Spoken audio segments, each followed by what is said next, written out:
오늘 본문의 말씀은 예레미야 6장 1절에서 15절까지, 예레미야 6장 1절에서 15절까지 말씀입니다.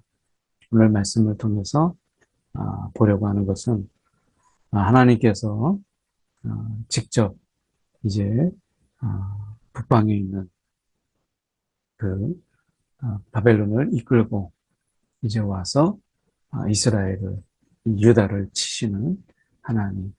어떻게 보면 늘 하나님은 이스라엘 편이었지만 이스라엘이 하나님을 거부하고 또 하나님 말씀대로 살아가기를 그들이 거부하죠.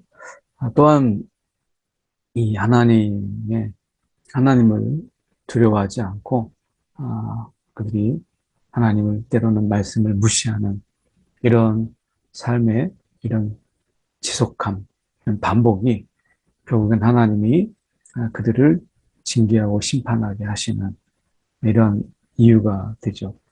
물론 이제 여기에 나와 있는 것처럼 우리가 이웃을 우리가 어떻게 보면 섬기고 또 그들과 또 이렇게 함께 돌보고 하는 부분들인데 오히려 착취하고 또 그것을 또 갈취하고 하는 이런 부분들이 더 비일비재. 그래서 하나님께서 그 이웃을 이 적으로 만드는 이것은 결국 하나님을 적으로 만드는 그런 결과를 가져오게 되죠.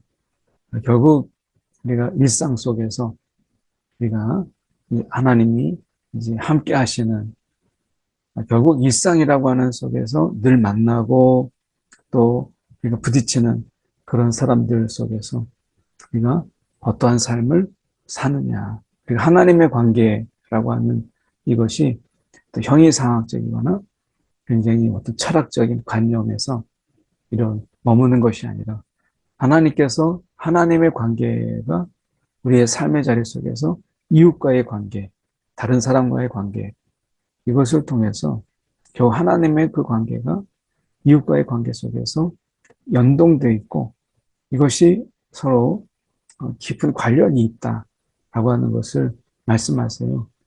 결국 이스라엘도 그들이 가난한 자, 또 힘없는 자, 이런 자들을 하나님께서 돌보라고 하셨는데 오히려 그렇지 못하고 그러니까 착취하고 빼앗는 이러한 일들을 더 많이 있었죠.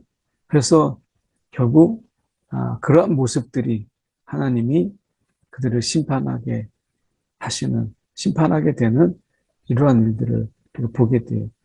그래서 우리가 말씀을 보면 우리가 일상에서 우리가 다른 이웃을 또 가난한 자를 또 우리가 만나는 사람들을 우리가 어떻게 대하느냐라고 하는 것 이것이 결국 우리가 하나님을 어떻게 대하느냐라고 하는 것이 실제적인 모습이라고 하는 것이죠. 그래서 우리가 이웃에 대해서 우리가 만나는 사람들에 대해서 함부로 무시하고 우리가 함부로 정죄하는 이런 마음이 하나님 앞에서는 아니라고 하더라도 우리가 그 하나님의 말씀을 무시하고 그리고 그 하나님의 말씀에 대해서 도무지 듣지 않으려고 하는 자기 중심의 이런 모습이 그들의 우리가 이어지는 것을 보게 돼요. 그래서 우리가 이 어떤 신앙이라고 하는 것은 하나님과의 이 관계지만 그러나 결국 하나님의 관계가 이웃의 관계를 통해서 결국엔 드러나게 되고 이웃의 관계를 통해서 우리가 하나님을 어떻게 우리가 생각하는지가 실제적인 모습 속에서 드러나게 되는 것이죠. 그래서 우리가 하나님을 사랑하고 이웃을 사랑하는 것은 결국 하나의 문제이지 하나님을 사랑하는데 이웃을 사랑하지 않는다라고 하는 것은 있을 수 없는 그런 얘기다라고 하는 거예요. 그래서 이것은 어떻게 보면 하나님을 사랑하는데 이웃을 사랑하지 않는다라고 하는 것은 우리가 믿음과 순종이 동전의 양면인 것처럼 우리가 하나님 사랑과 이웃 사랑은 결국 하나라는 문제라는 것이죠. 그래서 그런 부분들을 좀 배경에 두고 말씀을 좀 보려고 합니다.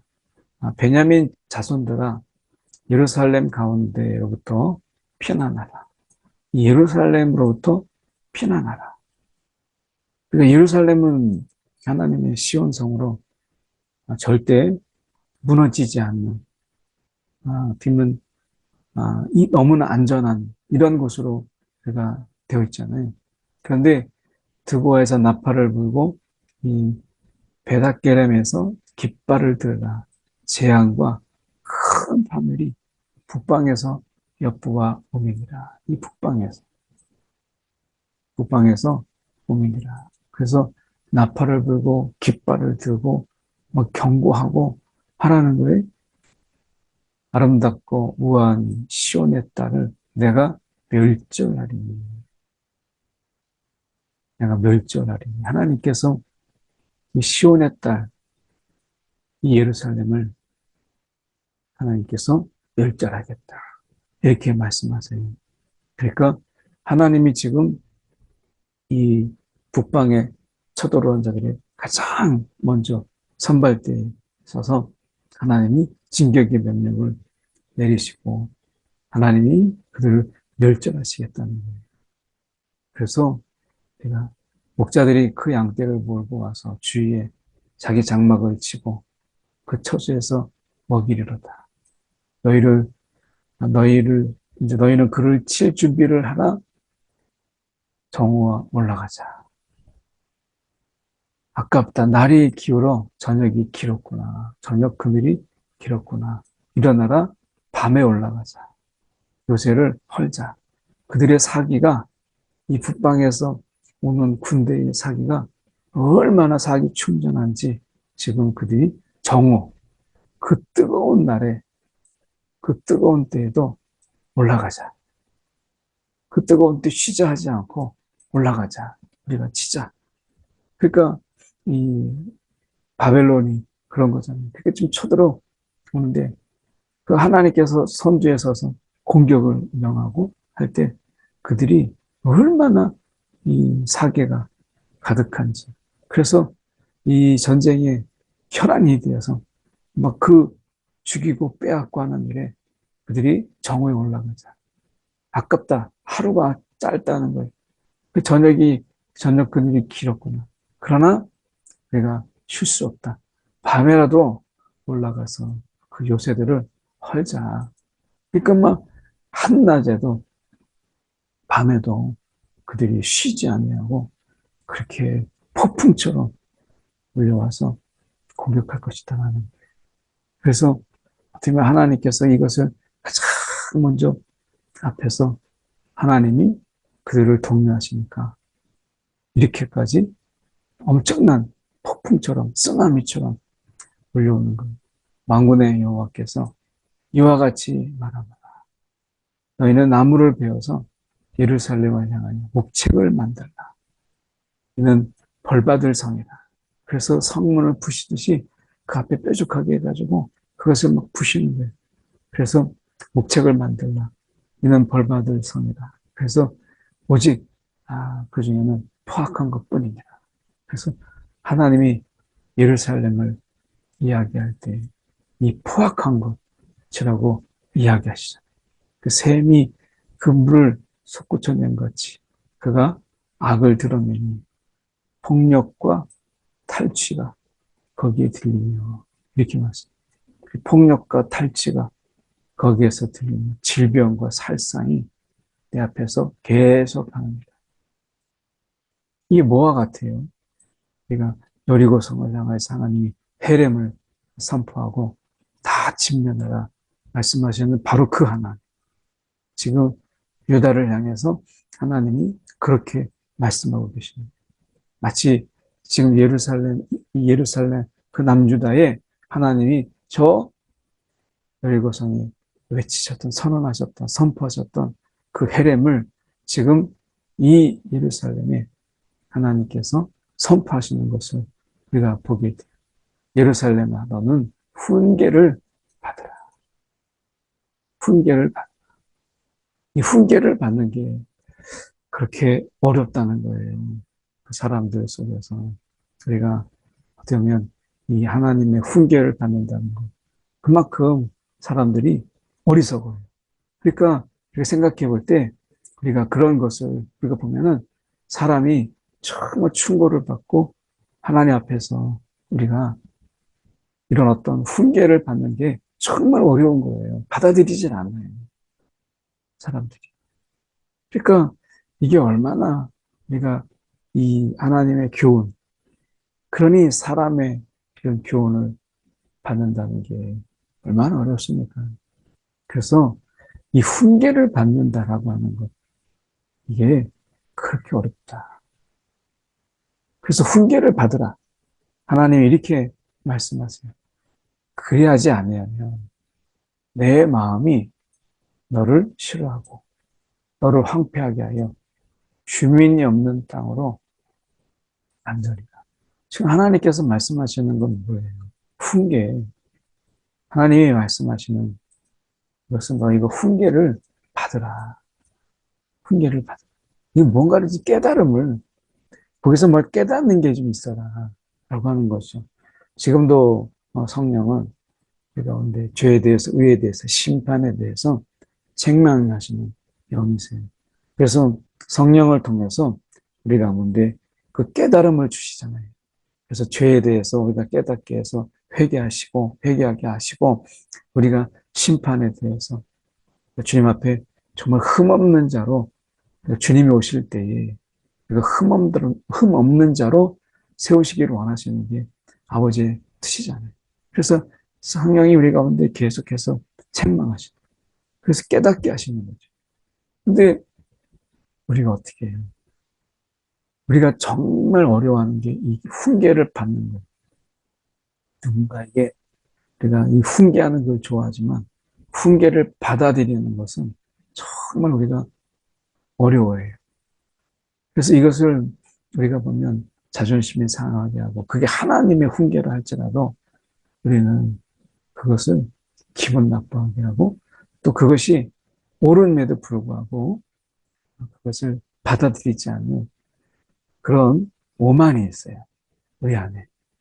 정말 우리가 어떤 누군가의 충고, 또 누군가의 쓴소리, 이런 거 받아들인다는 게 얼마나 어려운가. 우리는 이 사회 속에서도 내가 그걸 보게 되잖아요. 그래서 쓴소리가 있으면 귀를 닫아버리고 듣지 않으려고. 그것에 대해서 우리가 귀를 기울이고, 그것에 대해서 더 깊이 생각하는 이런 부분들이 없어요. 그래서 교회도 하나님이 이 교회를 세우실 때 하나님이 권면도 하시고, 때로는 칭찬도 하지만 교회 안에는 이 7이라고 하는 하나님께서 이 7이 교회에서 어떤 누군가에 대해서 징계하고, 그리고 그것에 대해서 치리하도록, 이렇게 하나님께서 7일의 권한을 주었지만 지금 누가 교회에서 치리해요? 그러면 교회 다 떠나가고 결국에는 그것에 대해서 받아들이지 않잖아요. 그 전에 이 권사님 가정에서 결혼식을 하는데 주일에 한 거예요. 이 권사님 가정에서. 그래서 그 목사님이 그 권사님 가정에 7일을 하시는 거예요. 주보에다가 크게. 그래서 권사님, 그래서 권사 시무 정지 해가지고 3개월 시무 정지를 공지하고, 그리고 그것을 이렇게 발표했어요. 그래서 뭐 다른 분들 같으면은, 우리가 지금 같은 경우는 어떻게 하겠어요? 그냥 여기만 교회냐 이렇게 하지 않았겠어요? 그런데 그 권사님이 그대로 그걸 받으셨어요. 그래서 3개월 시무 정지되는 이걸 뭐 기분 나쁘게 생각하지 않고, 그 시무 3개월 정지 그 기간 동안 그렇게 그분이 눈물로 회개하고, 그래서 그 치리하시는 목사님도 그렇지만 그 받아들이는 권사님도 대단한 거죠. 한국의 이 초대교회 때 보면, 우리가 이 장로님이신데 늦게 오셨어요, 교회에. 늦게 오시니까 젊은 목사님이, 장로님 자리에 앉지 마시고 그 신발장 옆에 서서 들으십시오. 이렇게 얘기하니까 그 장로님이 뭐 우리가 지금 같았으면은 뭐 장로를 뭐 이렇게 하지 않았겠어요? 젊은 목사가. 그런데 그 장로님이 신발을 그 딱 놓고 신발장에서 서서 다른 사람이 탁 보는데도 뭐 뒤를 쳐다보고 막 하지 않았겠어요? 근데 장로님이 서서 거기서 말씀을 듣는 거예요. 그리고 나중에 그 정말 주일에 그 예배에 그 장로로서 늦은 것에 대해서 회개하고 이렇게 하는 모습들이 한국의 초대교회 때 모습들이 있었어요. 그러니까 제가 어떤 중직자뿐만 아니라 당시에는 그런 치리들을 받아들이는 분위기가 있었는데 뭐 지금은 뭐 치리는 고사하고 우리가 조금만 기분 나빠도 상처 입었다 해서 내가 교회를 떠나고 옮기고 하는 것을 보잖아요. 이민교회를 하는 그 제 친구 목사가 있는데 이민교회 얘기를 이렇게 들어보면 그 위에 한인들이 있잖아요. 그 교회가 뻔하거든요. 그 동네에 뭐 한인교회가 몇 개나 있겠어요. 그럼 여기에서 이제 기분 나쁘다고 나가요. 그래서 A라는 교회에서 B라는 교회로 옮기는데 거기서 또 기분 나쁘면 C라는 교회로 온다는 거예요. 그러다가 거기에서 좀 크게 싸우고 하다 보면 결국에는 A라는 교회로 다시 온다는 거예요. 그래서 이민교회는 이렇게 막 돌고 돌고 하는, 그래서 결국엔 또 오는 교회도 있고 거기서 또 나가는 교회들이, 이민교회는 그게 비일비재하다는 거예요. 훈계를 받으라. 예루살렘아 훈계를 받으라. 이것은 뭐겠어요? 하나님이 지금 우리를 사랑하셔서 이렇게 주시는 말씀이다 라고 하는 거잖아요. 근데 이 배경 속에서 훈계를 받아들이지 않는 그 마음의 배경은 뭐예요? 하나님만, 여호와만 하나님이냐, 신들이 많은데 이런 배경, 대안들이 있다는 거예요. 대안들. 그러니까 훈계를 받아들이지 않아요. 대안들이 있는 거예요. 그래서 뭐 여기만 교회냐, 그러니까 이제 다른데, 그래서 다른 대안들을 찾는 거예요. 그러니까 훈계를 받지 않는 거죠. 하나님 우리 가운데 훈계하실 때 그냥 오직 우리가 하나님밖에 없다 이렇게 생각했다면 그 훈계를 받아들일 때 우리가 기꺼이 받아들일 텐데, 그 부모의 훈계가 그런 거죠. 그런데 어떻게 여호와 하나님만 하나님이냐, 뭐 다른 신도 있지, 이런 마음의 배경이, 이게 우상이 무서운 것이 바로 이런 거예요. 그러니까 우상이 섬기면 하나님의 훈계를 하실 때 우리는 하나님밖에 없다. 그러면 그 훈계에 대해서 내가 기꺼이 받아들이는데 하나님의 대안이 있어요. 그게 우상 숭배거든요. 이게 무서운 거예요. 하나님뿐이냐? 나도 다른 데 가면 되지. 이렇게 되는 거거든요. 그래서 이것을 받아들이지 않아요. 그것은 그 배경 안에 하나님 말고 다른 대안이 그들 속에 뭔가 있기 때문에 그런 것이죠. 그래서 말씀하시는 걸 보면 만군의 여호와께서 이와 같이 말씀하시되 포도를 따듯이 이스라엘의 남은 자를 맑게 주리라. 남은 자 없이 하나님께서 그렇게 철저하게, 그래서 광주리에 자주자주 놀리라. 뭐 철저하게 하나님께서 그렇게 징계하시고 심판하시고, 하나님이 이 대충 하는 게 없으세요. 내가 누구에게 말하며 누구에게 경책하여 듣게 하고, 보라 그 귀가 할례를 받지 못하였으므로 듣지 못하는 것. 할례를 받지 못하였으므로 듣지 못하는 것. 뭐 도저히 뭐 들으려고 하지 않는, 이 귀가 내가 할례를 받지 못함으로 인해서 듣지 못하는, 우리가 이 마음의 할례, 이 귀의 할례, 이 할례가 참 필요한 거죠. 이것은 무엇이냐면 우리가 이것은 하나님께 속했다. 나는 이제 하나님의 백성이다. 하나님의 소유다. 라고 하는 거잖아요. 다른 대안이 없다. 할례가 그거예요. 다른 대안이 없다.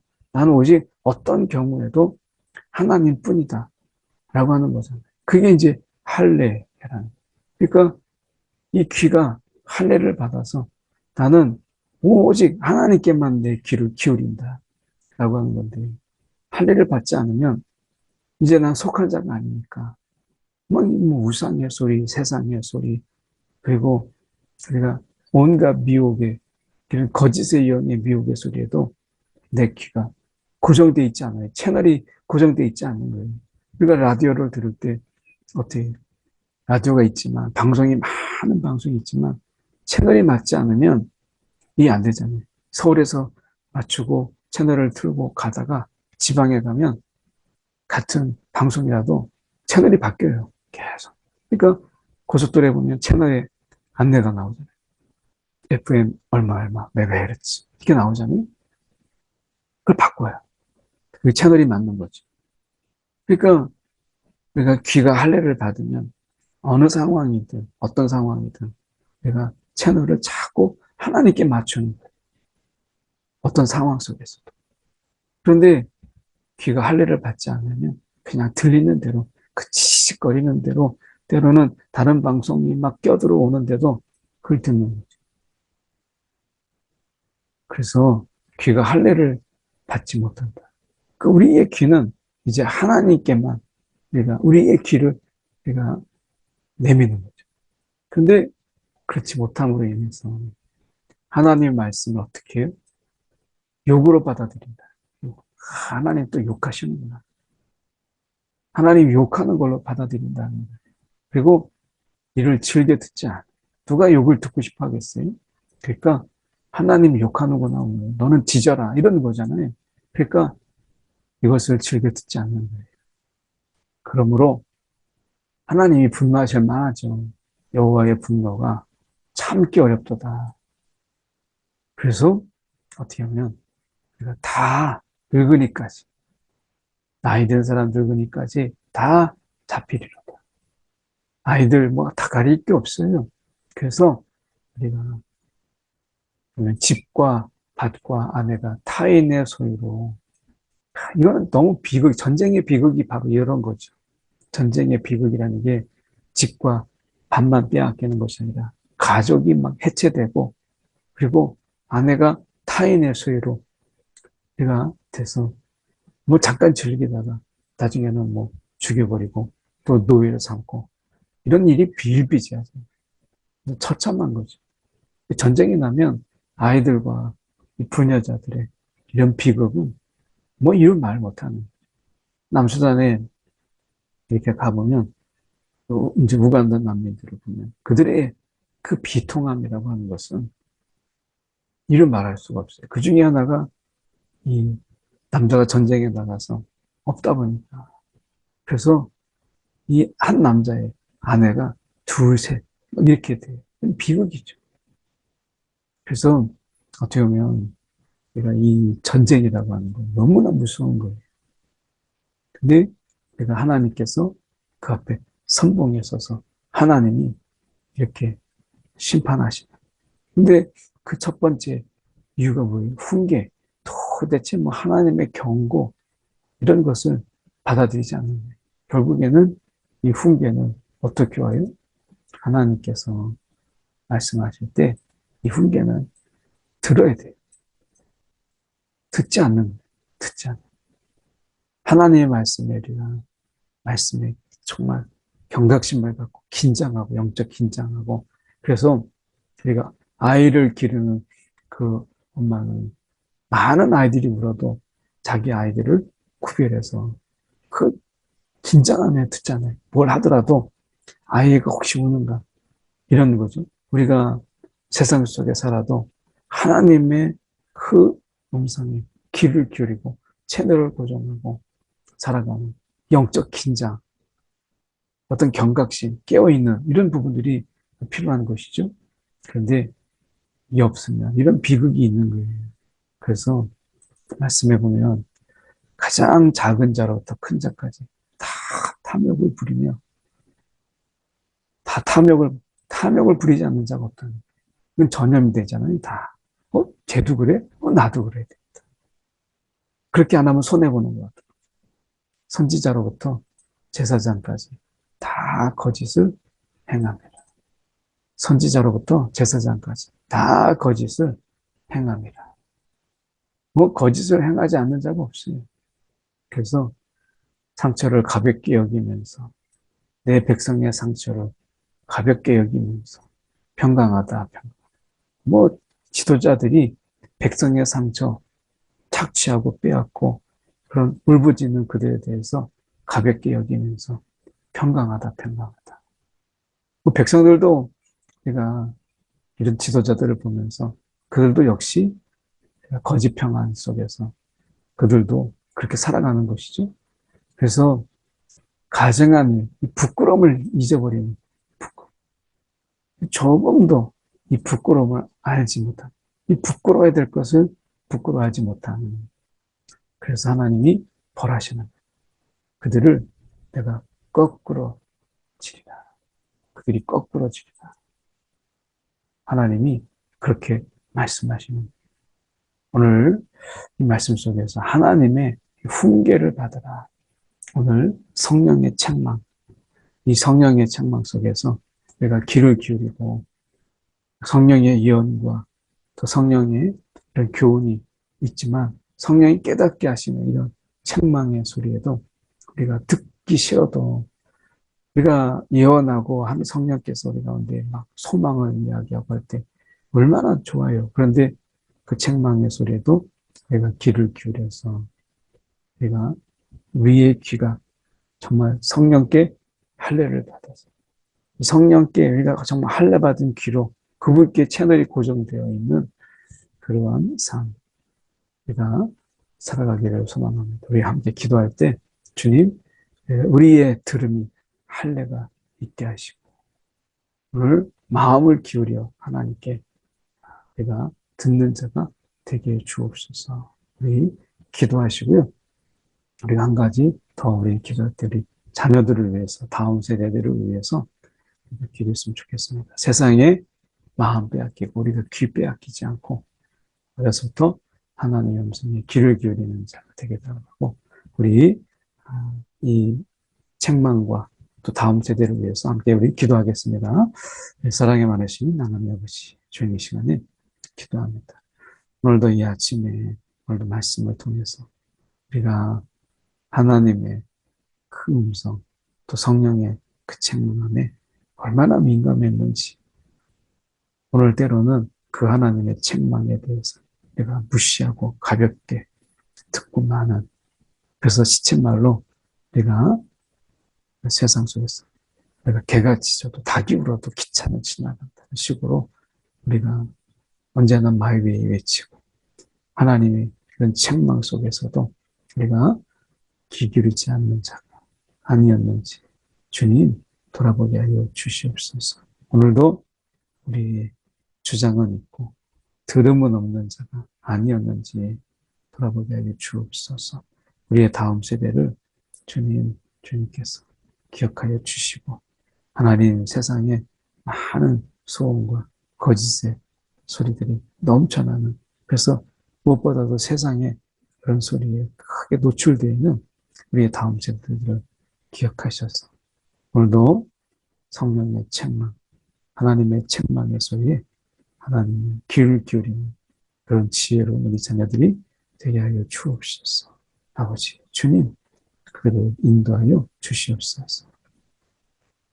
사랑에 많으신 하나님 아버지, 오늘도 우리가 주님, 이 시대를 살아가는 우리 모두가 믿음의 특별히 사람들이 우리가 귀에 할례를 받아 하나님의 작은 그 세미한 음성까지도 우리가 귀담아 들을 수 있는 그런 하나님 이 들음에 이 마음에 들음이 있게 하시고 귀에 할례가 있도록 인도하여 주시옵소서. 오늘도 하나님의 그 살아 역사하시는 그 세미한 음성조차 놓치지 않는 하나님이요 영적 우리가 깨어있는 우리의 모습들이 되도록 인도하여 주시옵소서. 오늘 이 하루도 주님께 부탁하고 살아계신 예수 그리스도를 받들어 기도드립니다. 아멘.